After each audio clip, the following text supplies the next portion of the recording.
Hi అండి అందరికీ. ఇవాళ బచ్చలి కూర పప్పు పులుసు చేస్తున్నానండి. మీలో ఎవరైనా ఈ బచ్చల కూర తెలుసుంటే కామెంట్ చేయండి. ఫస్ట్ బచ్చల కూరని వాష్ చేసుకొని చిన్న చిన్న పీసెస్గా కట్ చేసుకోవాలండి. తర్వాత పప్పును వాష్ చేసుకోవాలండి.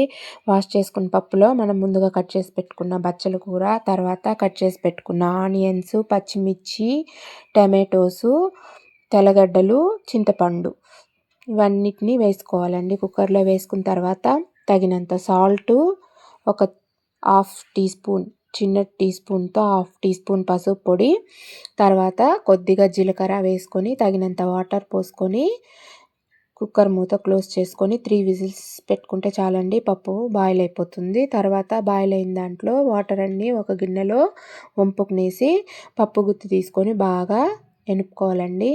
ఇలా బాగా ఎనుపుకున్న దానికి పోపు వేసుకోవాలి. ఫస్ట్ అయితే పోపులో ఆయిల్ వేసుకుని ఆయిల్ హీట్ అయిన తర్వాత పోపు దినుసులన్నీ వేసుకోవాలి. బాగా చిటపటలాడిన తర్వాత కరివేపాకు కూడా వేసుకోవాలండి.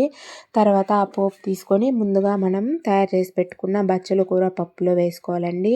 వేసుకున్న తర్వాత మరోసారి దీన్ని వేడి చేసుకోవాలండి. అంటే ఒక బాయిల్ రావాలి. ఒక బాయిల్ వచ్చిన తర్వాత సర్వ్ చేసుకోవడమేనండి. మీకు నచ్చినట్టయితే లైక్ చేయండి, సబ్స్క్రైబ్ చేసుకోండి. థ్యాంక్ యూ ఫర్ వాచింగ్ అండి. ఇంతేనండి, చాలా ఈజీ హెల్తీ బచ్చల కూర రెడీ.